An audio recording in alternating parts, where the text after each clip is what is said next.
Halo, selamat sore rekan trader Forex. Apa kabar kalian hari ini? Semoga kalian semua sehat ya. Balik lagi ke channel saya Private Forex Indonesia. Pada kesempatan kali ini kita akan kembali membuat analisa dan strategi kali ini di pair Bitcoin versus US dollar ya, atau di cryptocurrency ya teman-teman ya. Ya, seperti kita lihat pergerakan harga Bitcoin masih bermain sideways ya teman-teman ya dalam beberapa hari terakhir. 1, 2, 3, 4, 5, 6, 7, 8, 9, 10, 11, 12, 13. Jadi 13 hari terakhir kurang lebih harga hanya bermain di kisaran 15.800 sampai ya bisa kita bilang 17.000 ya teman-teman. Jadi harga masih bolak-balik di situ-situ aja, dan hari ini Bitcoin drop lagi ya nih 1% ya dari opennya ya, dari 16.587 ke 16.300 ya level terendahnya ya. Sekarang di 16.400. Nah, nanti kita akan bahas kira-kira kalau misalnya Bitcoin ini turun sampai mana, kalau turun nanti, kalau naik sampai mana, dan apa beberapa isu tentang orang-orang yang udah mulai pada share Bitcoin ya teman-teman, karena memang ini kondisinya menurut saya sih udah di bottom ya, udah di bawah banget gitu loh. Tapi sebelum saya mulai untuk analisanya, saya mau sharing dulu kepada teman-teman bahwa di sini ada hardware wallet ya teman-teman. Jadi saya mau info tentang hardware wallet, yaitu tempat nyimpen kripto ya. Ini dari designwallet.com, perusahaan asal Korea Selatan ya teman-teman. Nah, ini dia nih. Di sini ada produknya, di mana desain biometric wallet ya teman-teman. Nah, dengan desain biometric wallet ini kita bisa menyimpan aset kripto kita dengan lebih aman lagi ya teman-teman. Teman-teman masih ingat kan kasus terakhir kemarin di FTX ya, di exchange terbesar kedua ya, yang akhirnya banyak dana nasabah yang hilang di sana ya. Karena memang kalau kita nyimpen kripto di exchange itu sebetulnya nggak begitu aman ya. Kenapa? Karena ibaratnya kita nitipin di walletnya exchange ya. Jadi itu bukan wallet personal kita gitu loh. Nah, kalau misalnya kita nyimpen di sini ya, hardware wallet kita, maka ini bisa disimpan di ibaratnya di blockchain-nya ya, di ledger-nya. Jadi itu lebih aman teman-teman. Dan untuk kasus FT kemarin, saya juga ada dana nyangkut di sana. Untung nggak banyak, hanya $100 aja teman-teman. Tapi ya lumayan lah, bisa buat jajan lah $100 ya, 1,5 juta rupiah teman-teman. Untungnya aset-asetku yang lainnya udah tak kirim dari siang, dan malamnya itu udah benar-benar sama sekali nggak bisa ngirim. Jadi siang nyampe maghrib, malam udah nggak bisa ngirim lagi. Jadi aku ternyata masih ada sisa $100 di situ dan nggak bisa dikirim. Dan ini juga teman-temanku juga kena ya, karena temanku ada yang punya dana $18.000 di FTX, dan ada juga yang punya dana $51.000 ya USDT ya di FTX, dan itu nggak bisa ditarik teman-teman.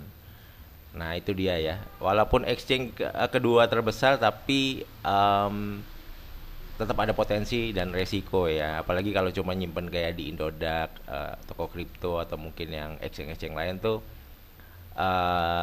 ya harus dibagi-bagi lah intinya. Terus kalau ada dana besar sih memang sebaiknya disimpan di hardware wallet ya teman-teman. Nah, ini kelebihannya hardware wallet itu apa sih? Nah, ini yang pertama, di sini kita bisa nyimpan berbagai macam koin kripto ya. Jadi support banyak sekali koin, kalian bisa lihat nanti di webnya. Terus yang kedua, secure private key management. Jadi ini passwordnya ini di-generate dari barang ini ya, dari hardware ini. Jadi di-generate dari sini. Jadi lebih aman. Jadi nggak secara online di-generate-nya. Jadi kita nanti langsung nyalain, ada unboxingnya, video unboxingnya. Jadi kita langsung nyalain ininya, nanti keluar passwordnya, langsung kita catat di kertas. Nah seperti itu kan. Ini ada keterangannya ya, without connecting to additional software program. Nah, yang kedua, ini layarnya juga large OLED 128x128 pixel. Kemudian di sini ada autentikasi sidik jari ya, biometric authentication. Jadi ini lebih aman ya alat ini. Kemudian ini state of the art security, intinya ini punya strong protection ya. Terus yang terakhir backup and restoration. Jadi dalam kasus kehilangan, dicuri atau kereset factory setting, ini sangat mudah untuk di recovery selama teman-teman nyimpen private key-nya ini ya teman-teman. Jadi nanti private key-nya itu harus disimpan bener-bener ya, ditulis di kertas, kalau perlu digandain, jadi jangan sampai hilang karena itu kuncinya ada di situ. Kalau ibaratnya ini hilang, ya teman-teman kayak kehilangan kunci brankas gitu dan nggak bisa dibuatin lagi kuncinya gitu. Jadi harus benar-benar disimpan dengan baik. Dan ini hardware wallet itu sama aja dengan cold wallet ya teman-teman. Jadi ini benar-benar lebih aman daripada disimpan di exchange ya, dimana yaitu tadi kalau exchange-nya bangkrut belum tentu, kemungkinan besar nggak kembali uangnya. Kalau di hack juga kemungkinan besar nggak kembali, tapi tergantung exchange-nya. Kalau dia mau bertanggung jawab ya mungkin aja bisa kembali. Ada juga banyak kasus deh, kalian bisa cek kasus-kasus exchange yang tutup ya, itu karena apa aja bisa kalian lihat. Dan dana nasabah yang nyangkut di sana juga banyak sekali. Nah pasti teman-teman udah gak sabar di mana teman-teman bisa beli alat ini. Teman-teman bisa langsung cek aja di kolom deskripsi ya, itu ada link pembelian. Jadi untuk pembelian satu buah alat ini itu harganya $129 kalau pakai link dari saya. Kalau nggak pakai link nih harga umum $159. Jadi lebih hemat $30. Dan nanti untuk pengirimannya memakai DHL ya, bisa pakai DHL teman-teman. Nah di sini juga ada alamat dari company-nya ya, di Republic of Korea, Gangnam-gu, Seoul ya. Kemudian ini kalau misalnya teman-teman beli dua, ini lebih hemat lagi. Linknya ada sendiri juga di kolom deskripsi. Dari harga $318 ini teman-teman hanya bayar $219 aja. Jadi hemat kurang lebih hampir $100 ya, lumayan ya buat jajan-jajan ya. Hemat $100 nih, langsung beli dua sekaligus ya. Jadi tunggu apa lagi, segera beli teman-teman. Dan simpen aset kripto kalian yang lebih aman lagi di sini ya, di hardware wallet ya. Nah terus apalagi ya, mungkin itu aja sih mungkin informasinya ya teman-teman. Semoga membantu. Jadi teman-teman bisa langsung cek kolom deskripsi aja untuk link-link tentang desain wallet ini, dan juga link tentang unboxing dari di hardware ini bisa kalian lihat di kolom deskripsi. Jadi semoga membantu ya teman-teman. Jadi sekarang balik lagi ke charts ya teman-teman. Nah, balik lagi ke charts. Jadi menurut saya saat ini adalah waktu yang tepat untuk membeli Bitcoin atau BTC Up ya. Ini adalah koin leverage dari BTC ya. Leverage-nya 1,8 kali ya, nggak terlalu besar. Jadi long BTC with up to 4 kali leverage. Jadi up to 4 kali. Ini bisa kita lihat, ini jadi dia floating ya, leverage-nya 1,8 kali yang ini. Nah,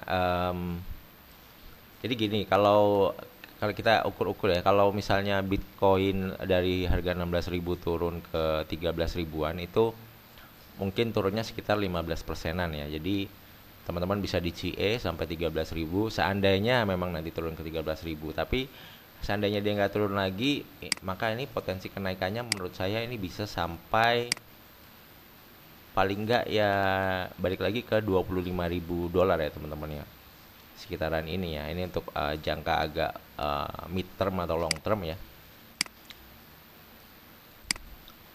Itu dia. Dan banyak isu ya, teman-teman bisa cek ya, beberapa orang big boys ya udah pada beli atau nyicil Bitcoin ya teman-teman, karena memang ini udah murah banget. Dan kalau kita lihat secara teknikal, ini kemarin sempat kayak break out, tapi ini false break ya di sini di 15.600 karena ini candlenya langsung balik lagi, dan ini masuk lagi ke area demand candlenya. Nah, kita lihat di time frame weekly. Nah, ini area demandnya teman-teman ya, ini demand gedenya, yang ini demand kecil ya. Di sini ini udah break yang demand kecil. Yang demand besarnya dia belum break. Kalau kita lihat close candlenya, nah seperti ini. Kalau close candle weekly bisa bertahan seperti ini, kemungkinan besar aku yakin harga bisa naik lebih lanjut lagi ya, lebih jauh lagi ya, sampai 17.600. Ini target terdekat ya, karena ini low support sebelumnya yang di break. Kesini mungkin bisa mantul dulu baru naik ke atas, atau di sini bisa langsung naik ke atas sampai level 19.000 atau 20 ribuan ya. Dan kalau kita lihat di sini ada tanda-tanda bullish divergent ya teman-teman. Kalau kita lihat di time frame daily, nah ini turun, ini naik ya. Nah, ini turun, ini naik. Nah, ini semoga aja harga bisa naik lebih lanjut lagi. Jadi ini turun cuma retest lower area demand, dan harga langsung naik lagi. Nah, di sini kalau nanti Bitcoin turun, target terdekat itu ada di level 14.300 yang pertama ya. Di sini ada support tahun 2020 ya, bulan 11 November. Kemudian di sini 13.100. Ini juga ada support tahun 2020 bulan 11 ya, November juga. Dan di sini ada support juga 12.736. Ini bulan Oktober. Support selanjutnya ini di time frame daily ada di 11.000, itu tanggal 16 Oktober 2020 ya teman-teman, 2020 semua ya. Jadi tapi saya pikir terjauh kalau seandainya Bitcoin turun paling jauh di sekitar 13.000 dolar itu ya teman-teman. Oke, di 13.000 dolar. Nah, ini kalau kita lihat harga masih bermain di dalam area sideways yang ini ya, balik lagi masuk ini sideways gedenya di sini ya. Nah, kalau harga bisa keluar dari 18.000 kemungkinan dia bakal to the moon sih. Kalau enggak, kita asumsikan harga akan bermain sideways di rentang harga 18.000 paling atas, di bawah 15.500. Untuk sementara kecenderungan arahnya di time frame H1 masih turun ya. Nah, ini masih turun, belum ada gelombang naik. Kalau ada gelombang naik berarti harus ada kayak listrik gitu ya. Low, high yang lebih tinggi lagi. Baru di situ ada asumsi untuk harga mencoba naik lagi ya teman-teman. Sementara ini kondisinya dia turun ya. Ini high, low, break low. Ya, ini gelombang turun. Nah, terus mungkin teman-teman tanya kalau saya udah nyerok apa belum? Kalau saya udah serok ya, ini di BTC Up di Binance ya. Saya udah nyerok BTC ya, ini BTC saya udah nyerok sekitar 1.000 dolar lebih ya. Ini karena floating minus ya. Harusnya ini 1.000 lebih karena ini nyicil ya belinya. Ini juga nyicil BTC Up. Ini harusnya 2.000 dolar lebih, ini masih floating minus. Ya, 2.000 dolar ya, kisaran hampir 30 juta lebih ya ini ya BTC Up. Untuk BTC mungkin 15 jutaan atau 20 juta mungkin ya. Nah, itu dia teman-teman. Dana saya yang tersisa USDT ada 8.000 dolar ya, siap untuk nyerok kalau seandainya harga nanti break low lagi dari 15.640 ini ya. Kalau misalnya nggak break low ya udah saya diemin aja sampai dia naik ya. Karena itu duit cadangan untuk buyback. Jadi teman-teman harus mikirin strateginya untuk buyback ya teman-teman. Untuk buyback di bentar ya. Pertama di 14.000, pokoknya kedua di 13.000 ya. Nah ini ntar saya tambahin lagi deh, tadi ada 14.000 ya kira-kira, 14.000 seginilah kira-kira. Nah ini kalau dia break low lagi seperti ini, saya mau beli agak banyak lagi di sini ya, aku sekitar ini ya. Terus kalau dia turun break low seperti ini harapannya si RSI nggak break low dari low ini ya, karena anggapannya biar masih bullish divergent. Kalau bullish divergent dia turun seperti ini, maka ini mantulnya bisa kenceng, bisa kenceng banget.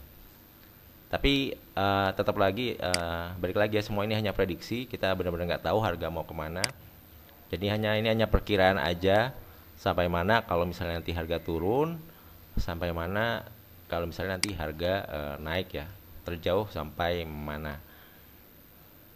Jadi semoga cukup jelas ya teman-teman.